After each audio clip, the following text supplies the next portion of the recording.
യുദ്ധരംഗത്തു നിന്ന് വരുന്ന പുതിയ വാർത്ത, മൂന്നാം വിമാനവാഹിനി കപ്പൽ ഇറാന് അടുത്തേക്ക് വന്നുകൊണ്ടിരിക്കുന്നു എന്നുള്ളതാണ്. യഥാർത്ഥത്തിൽ അമേരിക്ക ഇറാനെ തരിപ്പണമാക്കാൻ ആഗ്രഹിക്കുന്നില്ലേ? ഈ അമേരിക്കയുടെ മൂന്നാമത്തെ വിമാനവാഹിനി എന്തുകൊണ്ടാണ് ഇപ്പോൾ ഈ യുദ്ധമേഖലയിലേക്ക് വരുന്നത് എന്ന് വിശദീകരിക്കാം. വരുന്നത് USS ജോർജ് W. ബുഷ് എന്ന വിമാനവാഹിനിയാണ്. അവിടെ വിമാനവാഹിനികൾക്കൊക്കെ പഴയ പ്രസിഡന്റുമാരുടെ പേരാണ്. ഇത് ഇപ്പോൾ അറ്റ്ലാന്റിക്കിൽ ഉണ്ട്. അറ്റ്ലാന്റിക് ക്രോസ് ചെയ്ത് ഇത് മെഡിറ്ററേനിയനിലേക്കും ഗൾഫിലേക്കും കടക്കാനായിട്ട് പോകുന്നു. അപ്പോൾ വ്യാഴാഴ്ച ഇതിൻ്റെ ട്രെയിനിങ് കഴിഞ്ഞു. ഈ യുദ്ധമേഖലയിലേക്ക് പോകുന്നതിന് മുമ്പ് ഈ നാവികരെ ഒരുക്കണം. ഇങ്ങനെ ഒരു മേഖലയിലേക്കാണ് പോകുന്നത്. അപ്പോൾ അവിടെ സസ്റ്റെയിൻ ചെയ്ത് ജീവിച്ചു പോകണമല്ലോ. അതിനുള്ള ഒരുക്കം, പരിശീലനം അത് കഴിഞ്ഞു വ്യാഴാഴ്ച എന്ന് ഫോക്സ് ന്യൂസ് റിപ്പോർട്ട് ചെയ്യുന്നു. ഇത് ഈസ്റ്റേൺ മെഡിറ്ററേനിയനിലേക്കാണ് പോകുന്നത്. കിഴക്കൻ മെഡിറ്ററേനിയൻ കടലിലേക്കാണ് ഇത് എത്താൻ പോകുന്നത്. കിഴക്കൻ മെഡിറ്ററേനിയനിൽ, അതായത് ആ ഹൈഫ തുറമുഖം ഇസ്രയേലിനെ പ്രൊട്ടക്റ്റ് ചെയ്ത് സുരക്ഷിതമാക്കി ഇസ്രയേലിന് കവചം പോലെ രണ്ടാമത്തെ വിമാനവാഹിനി ജെറാൾഡ് ഫോർഡ് അവിടെ ഉണ്ട്, ഈസ്റ്റേൺ മെഡിറ്ററേനിയനിൽ. അപ്പോൾ ഈസ്റ്റേൺ മെഡിറ്ററേനിയനിലേക്കാണ് മൂന്നാമത്തെ വിമാനവാഹിനി വരുന്നത് എന്ന് പറയുമ്പോൾ അവിടെ ഇപ്പോഴുള്ള രണ്ടാമത്തെ വിമാനവാഹിനിക്ക് എന്ത് സംഭവിക്കും എന്നുള്ളൊരു ചോദ്യം ഉണ്ടല്ലോ. അപ്പോൾ അവിടെ ജെറാൾഡ് ഫോർഡ് ഉണ്ട്. വ്യാഴാഴ്ച ഈ രണ്ടാമത്തെ വിമാനവാഹിനിയായ ജെറാൾഡ് ഫോർഡ് സൂയസ് കനാൽ വഴി ചെങ്കടലിലേക്ക് നീങ്ങിയിട്ടുണ്ട്. മനസ്സിലായോ? രണ്ടാമത്തെ വിമാനവാഹിനി ചെങ്കടലിലേക്ക് നീങ്ങിയിട്ടുണ്ട്. ചെങ്കടലിലേക്ക് നീങ്ങി എന്ന് പറഞ്ഞാൽ യമനിലെ ഹൂത്തികളെ കൈകാര്യം ചെയ്യാനാണ് എന്ന് വേണം ഊഹിക്കാൻ. ഹൂത്തികൾ ഇറാന് വേണ്ടി പയറ്റുന്നുണ്ടല്ലോ. അവരുടെ മിസൈലുകൾ, ഇറാൻ കൊടുക്കുന്ന മിസൈലുകൾ അവർ ഗൾഫ് രാജ്യങ്ങൾക്കെതിരെ ഇനി കൂടുതലായിട്ട് ഉപയോഗിച്ചു എന്ന് വരാം. അപ്പോൾ ഹൂത്തികളെ കൈകാര്യം ചെയ്യാനായിട്ട് ഒരു വിമാനവാഹിനി വേണം എന്ന് അമേരിക്ക കാണുന്നു എന്ന് നമുക്ക് കരുതാം. അത് ചെങ്കടലിലേക്ക് പോകുമ്പോൾ. അപ്പോൾ ഈ ഏറ്റവും വലിയ വിമാനവാഹിനി, ലോകത്തിലെ ഏറ്റവും വലിയ വിമാനവാഹിനിയാണ് ഈ ജെറാൾഡ് ഫോർഡ് ഇപ്പൊ ചെങ്കടലിലേക്ക് പോകുന്നത്. ഇസ്രയേലിന്റെ അവിടെ നിന്ന് ചെങ്കടലിലേക്ക് പോകുന്നത്. ആദ്യത്തെ വിമാനവാഹിനി എബ്രഹാം ലിങ്കൺ, അത് ഗൾഫ് ഓഫ് ഒമാനിൽ ആണിപ്പോൾ ഉള്ളത്, ഇറാനെ ആക്രമിക്കാൻ വേണ്ടിയിട്ട്. അറബിക്കടൽ എന്നൊക്കെ പറയാം. ഈ ജോർജ് ബുഷ് മൂന്നാമത്തെ വിമാനവാഹിനി നോർത്ത് കാരലൈന ഹാറ്റേഴ്സ് ദ്വീപിൽ ആണ് അതിൻ്റെ പരിശീലനം ഉണ്ടായിരുന്നത് നാവികർക്ക്. അതിൻ്റെ അകത്ത് ധാരാളം വിമാനങ്ങളുണ്ട്, ഗൈഡഡ് മിസൈൽ ഡിസ്ട്രോയേഴ്സ്, യുദ്ധക്കപ്പലുകൾ അതിനകമ്പടിയായിട്ടുണ്ട്. അതെല്ലാ വിമാനവാഹിനികൾക്കും യുദ്ധക്കപ്പലുകൾ അകമ്പടി ഉണ്ടാവും, അന്തർവാഹിനികളും ഉണ്ടാവും. അതൊരു വ്യൂഹമായിട്ടാണ് വരുന്നത്. കാരണം വിമാനവാഹിനികൾക്ക് വലിയ ചെലവുള്ളതാണ്, $1 ബില്യൺ. അത് എപ്പോഴും അതിനെ സംരക്ഷിക്കേണ്ടത് അത്യാവശ്യമാണ്. അതുകൊണ്ട് അതിന് അകമ്പടി എപ്പോഴും കാണും. ഇതിനെ സാധാരണ നമ്മൾ ഈ അർമഡ എന്നൊക്കെ പറയുന്നത്, അർമഡ, അതെ, വ്യൂഹം എന്ന് പറയുന്നത്. അപ്പോൾ ഈ വിർജീനിയ അറ്റ്ലാന്റിക്കില്, ഈ വിർജീനിയയിൽ നിന്ന് വിർജീനിയക്കടുത്ത് അറ്റ്ലാന്റിക്കിലാണ് അത് ഈ ട്രെയിനിങ്ങും കാര്യങ്ങളൊക്കെ നടന്നത്.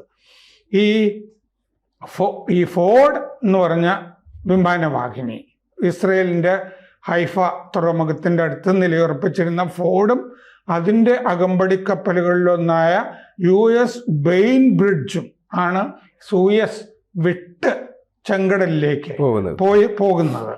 അപ്പോൾ ഒരു വിമാനവാഹിനിയും ഒരു യുദ്ധക്കപ്പലും മെഡിറ്ററേനിയനിൽ നിന്ന് അത് ചെങ്കടലിലേക്ക് പോകുന്നു. അപ്പോൾ ഫോർഡ്, ഈ ജെറാൾഡ് ഫോർഡ് ഇസ്രയേലിൻ്റെ പ്രൊട്ടക്ഷനിൽ നിന്ന് ഇറാനിലെ യുദ്ധരംഗത്തേക്ക് തന്നെ മാറുന്നു, രണ്ടാമത്തെ വിമാനവാഹിനി. അതേസമയം നമ്മളിപ്പോൾ കാണുന്നത് ഈ ജോർജ് ബുഷ് എന്ന് പറഞ്ഞ വിമാനവാഹിനി ഇസ്രയേലിൻ്റെ അടുത്തേക്ക് എത്തുന്നു എന്നാണ് കാണേണ്ടത്. അതായത് ഇസ്രായേലിന്റെ സംരക്ഷണമാണ് ഈ മൂന്നാമത് വരുന്ന വിമാനവാഹിനി കപ്പൽ ഏറ്റെടുക്കുക അല്ലെ? അതെ, രണ്ടാമത്തെ വിമാനവാഹിനി ഇറാൻ തിയേറ്ററിലേക്ക് പോകുന്നു, വാർ തിയേറ്ററിലേക്ക് പോകുന്നു. അപ്പൊ ആ ഇസ്രായേലിന്റെ പ്രൊട്ടക്ഷന് വേണ്ടി മൂന്നാമത്തെ വിമാനവാഹിനി വരുന്നു. അപ്പോൾ ഈ ചെങ്കടലിൽ ആ ജെറാൾഡ് ഫോർഡ് പോകുന്നത് ശ്രദ്ധേയമാണ്. അപ്പോൾ ബുഷ് ഈസ്റ്റേൺ മെഡിറ്ററേനിയൻ, ഇസ്രയേൽ ഭാഗത്ത് അല്ലെങ്കിൽ ചെങ്കടലിൽ ഏതാണെന്നുള്ളത് അത് വിന്യസിക്കുമ്പോഴേ നമുക്കറിയാൻ പറ്റുള്ളൂ. ഹൂത്തികളെ കൈകാര്യം ചെയ്യുകയാണോ ഇസ്രയേലിനെ സംരക്ഷിക്കുകയാണോ എന്നുള്ളത്. അപ്പൊ അമേരിക്കയ്ക്ക് ഇതെന്തുകൊണ്ട് മൂന്നാം വിമാനവാഹിനി വരുന്നു? അതാണല്ലോ പ്രധാനപ്പെട്ട ചോദ്യം. അമേരിക്കയ്ക്ക് വ്യോമശക്തി ദുർബലപ്പെടുന്നു എന്നാണ് അതിൻ്റെ അർത്ഥം യുദ്ധരംഗത്ത്. എന്ന് പറഞ്ഞാൽ വിമാനവാഹിനികളിലാണല്ലോ വിമാനങ്ങൾ ഉള്ളത്. അപ്പൊ കൂടുതൽ വിമാനങ്ങൾ ഇറാനെ ക്ഷീണിപ്പിക്കാനായിട്ട് ആവശ്യമാണ് എന്ന് മനസ്സിലാകുന്നു. വ്യോമശക്തി പോരാ അമേരിക്കയ്ക്ക് യുദ്ധരംഗത്ത്. ആദ്യ ആഴ്ച 3000 ലക്ഷ്യങ്ങളിൽ ഈ ആക്രമണം നടത്തിയിട്ടുണ്ട് വിമാനങ്ങൾ.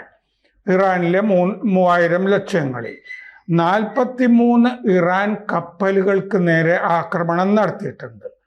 അപ്പോൾ 80% ഇറാൻ എയർ ഡിഫൻസിനെ ലാക്കാക്കി ആണ് ഈ ആക്രമണം നടത്തിയത്. എന്ന് പറഞ്ഞാൽ വിമാനങ്ങളെ വെടിവെച്ച് ഇടുന്ന സംവിധാനങ്ങൾക്കെതിരെയാണ് ആക്രമണം നടന്നത്. അപ്പോൾ പല വിമാനവാഹിനികളിൽ നിന്നുള്ള വിമാനങ്ങൾ വേണമെന്ന് ഇപ്പോൾ അമേരിക്ക കാണുന്നു. എന്ന് പറഞ്ഞാൽ ഇറാൻ അങ്ങനെ കാര്യമായിട്ടൊന്നും ദുർബലപ്പെട്ടിട്ടില്ല എന്നാണ് ഈ മൂന്നാം വിമാനവാഹിനി വരുന്നതിൽ നിന്ന് മനസ്സിലാക്കുന്നത്. അപ്പോ മൂന്നാമത്തെ വിമാനവാഹിനി അവിടെ എത്താൻ 2-3 ആഴ്ച സമയം പിടിക്കും. അപ്പോൾ ഈ ജോർജ് ബുഷ് എന്ന് പറഞ്ഞ വിമാനവാഹിനി മെഡിറ്ററേനിയനിലോ ചെങ്കടലിലോ എത്താനായിട്ട് ഒരു 4 ആഴ്ച എന്ന് കൂട്ടാം. 4 ആഴ്ചയോളം എന്ന് പറഞ്ഞാൽ പരമാവധി ഏതാണ്. നമ്മൾ കഴിഞ്ഞ ദിവസം ഇരുന്ന് ഡിസ്കസ് ചെയ്യുമ്പോഴേ ഈ രണ്ടാമത്തെ വിമാനവാഹിനി കപ്പൽ അവിടെ എത്തുന്നതോടെ യുദ്ധം ആരംഭിക്കുമെന്ന് നമ്മൾ പറഞ്ഞിരുന്നു. അത് കൃത്യമായിട്ട് അച്ചട്ടായിട്ട് നടപ്പിലാക്കുകയാണ് നമ്മൾ കണ്ടത്. അത് വന്നു, യുദ്ധം ആരംഭിച്ചു. ഈ മൂന്നാമത്തെ വരുമ്പോൾ യഥാർത്ഥത്തിൽ സംഭവിക്കാൻ സാധ്യതയുള്ള എന്തായിരിക്കും? മൂന്നാമത്തെ വിമാനവാഹിനി എനിക്ക് തോന്നുന്നത് രണ്ടാമത്തെ വിമാനവാഹിനി ചെങ്കടലിലേക്കാണ് പോയിരിക്കുന്നത്. കാരണം എന്താണെന്ന് വെച്ച് കഴിഞ്ഞാൽ ഈ നിഴൽ സേനകളുണ്ടല്ലോ ഇറാൻ്റെ, ഞാൻ പറഞ്ഞ ഹൂത്തി, യമൻ തീരത്ത്, പിന്നെ അവിടെയും ഒരു തുറമുഖമുണ്ട്. അപ്പോൾ ഈ ഹോർമോസ് അടയ്ക്കെന്ന് പറഞ്ഞതുപോലെ അവിടെ ഹൂത്തികൾക്ക് കൈകാര്യം ചെയ്യാവുന്ന ഈ ബന്ദർ പോലുള്ള ഭാഗങ്ങളൊക്കെ യമൻ ഭാഗത്തും തുറമുഖങ്ങളും ഒക്കെ ഉണ്ട്. അപ്പോൾ അവിടെ ഈ എണ്ണയുമായിട്ട് പോകുന്ന മറ്റ് കപ്പലുകളെ, അതായത് സൂയസ് വഴി പോകുന്ന കപ്പലുകളെ ഹൂത്തികൾക്ക് തടയാൻ കഴിയും. അവിടുത്തെ യമനോടടുത്ത് കിടക്കുന്ന തുറമുഖങ്ങളിൽ അതൊക്കെ കൈകാര്യം ചെയ്യാനായിട്ടായിരിക്കും ഈ ജെറാൾഡ് ഫോർഡ് ഇപ്പോൾ ചെങ്കടലിലേക്ക് നീങ്ങുന്നത്. അപ്പോൾ ഇസ്രയേലിൻ്റെ സംരക്ഷണത്തിന് വേണ്ടിയിട്ടാണ് മൂന്നാമത്തെ വിമാനവാഹിനി വരുന്നത്. അല്ലെങ്കിൽ ഇസ്രയേലിനെ തകർത്ത് തരിപ്പണമാക്കാൻ ഇറാന് കഴിയും എന്ന് അമേരിക്കയും ഇസ്രയേലും കരുതുന്നു. ഫോർഡ് വേറൊരു കാര്യം കൂടിയുണ്ട്. ഈ ഏറ്റവും വലിയ വിമാനവാഹിനി ജെറാൾഡ് ഫോർഡ് 2025 ജൂൺ മുതൽ 240 ദിവസമായിട്ട് കടലിലാണ്. ഇത് പണ്ട് വിയറ്റ്നാം യുദ്ധകാലത്തെ ഇത്രയും കാലം കടലിൽ ഈ വിമാനവാഹിനി കടന്നിട്ടുള്ളൂ. നാവികർക്ക് വിശ്രമം വേണ്ടേ? ഈ ജെറാൾഡ് ഫോർഡിലെ നാവികർക്ക് വിശ്രമം ഇതുവരെ കിട്ടിയിട്ടില്ല.